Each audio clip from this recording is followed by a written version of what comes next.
नमस्कार, बहुत स्वागत है आपका। आप देख रहे हैं ग्रहण ज्योतिष सीक्रेट।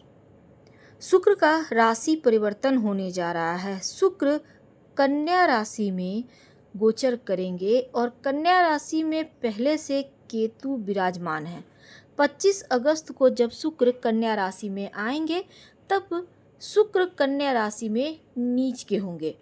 अगर हम ज्योतिष की माने तो सभी ग्रहों की उच्च और नीच की स्थिति राशियां बताती हैं, लेकिन शुक्र का कन्या राशि में आना और साथ में केतु का साथ मिलना, वैसे तो शुक्र जीवन में ऐश्वर्य, रोमांस, धन धान्य, वैवाहिक सुख, वाहन सुख, भूमि सुख, भवन सुख सब देने वाला है।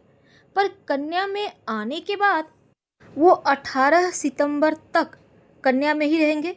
शुक्र नीच राशि में आ रहे हैं, तो ऐसे में आपके ऊपर इसका क्या प्रभाव पड़ेगा? क्योंकि 9 ग्रहों में शुक्र को प्रेम का, धन दौलत का, विलासिता का, ऐश्वर्य का, स्त्री सुख का, वाहन का सुख का कारक माना गया है। शुक्र हमें भौतिक सुख भी देता है।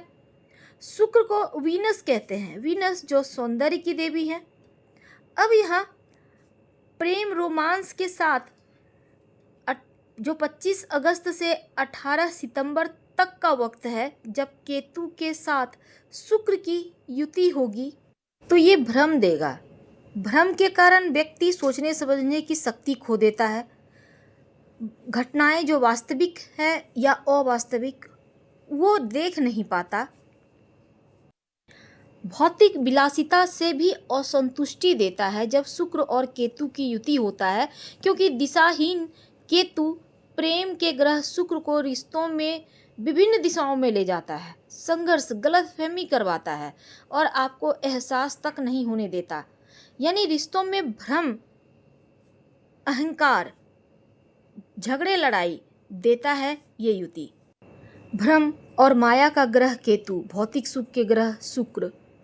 तो शुक्र केतु योग वृश्चिक राशि के लिए एकादश भाव में शुक्र आ रहे हैं और यहाँ पर केतु बैठे हैं।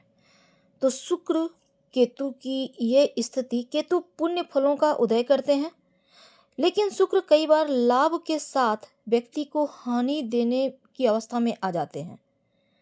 अब देखिए, इस समय लालच से बचना होगा, क्योंकि यहाँ पर प्रॉफिट तो होती है कार्यों से। कहीं इन्वेस्ट करके रखे हैं तो वहाँ से ऑफर भी मिलेंगे, लगेगा सब कुछ एकदम बढ़िया से चल रहा है और निर्णय फटाफट ले लेंगे, लेकिन ऐसा ना करें। संभाल कर चलिए, खुद को संभालिए। पॉजिटिव रिजल्ट पाने के लिए थोड़ी धैर्य की आवश्यकता होगी। और खासकर आप अगर रिलेशनशिप में हैं, चाहे वो लव हो या वैवाहिक जीवन हो, तो पूरी तरह से छोटी छोटी बातों में आकर एकदम से निगेटिव मत हो जाइएगा।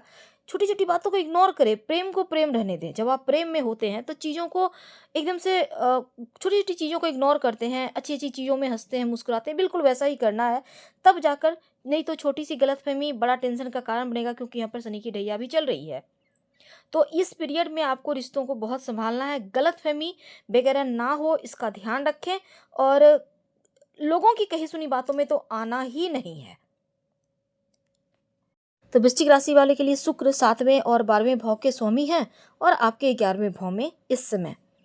तो आपको कुछ अच्छे दोस्त मिलेंगे, भाग्य में वृद्धि भी होगा, कार्य क्षेत्र में संतुष्टि थोड़ा कम रहेगा। आप चाहेंगे जॉब बदल के दूसरे जॉब में चले जाएं। जो व्यापारी हैं, पार्टनरशिप में काम करते हैं, तो यहाँ पर ठीक है। जीवन साथी के साथ तालमेल बनाकर चले, मीठी मीठी बातें करें, अच्छी अच्छी बातें करें। और इस समय स्वास्थ्य के मामलों में, जैसे आपका रोग प्रतिरोधक क्षमता थोड़ी कमजोर हो सकती है, एलर्जी की समस्या आपको परेशान कर सकती है, तो इनसे आपको बचना होगा। सकारात्मक प्रभाव, अचानक से धन प्राप्ति का योग बनेगा इस पीरियड में। और दूसरा, शुक्र का ये गोचर आपके लिए धन धान्य से जुड़ी थोड़ी सी समस्या भी देगा। खासकर अगर पार्टनरशिप में कोई काम कर रहे हैं, उसमें समस्या आ सकती है, इसका ख्याल रखिएगा। हालांकि अगर तालमेल बनाकर चलेंगे तो ठीक है। शेयर मार्केट में धन इन्वेस्ट करके रखा है, तब नजरें बनाए रखें, हानि हो सकता है। और किसी की बातों में आकर कहीं भी धन इन्वेस्ट ना करें, ना ही किसी को इस पीरियड में उधार दें, नहीं तो वो डूबना पक्का है, पैसा फंसेगा, आपको लॉस होगा। तो ये चीज़ें हो सकती है, इसलिए पहले से सतर्क रहने की आवश्यकता है। नई डील मिलने की हालांकि संभावना है, लेकिन सोच समझ कर आगे बढ़ें। जो युवा वर्ग है, जो लोग जॉब करते हैं, उनके सपने आने वाले दिनों में पूरे होंगे, लेकिन थोड़ा और मेहनत करें, प्रयास तेज कर दें। धन्यवाद।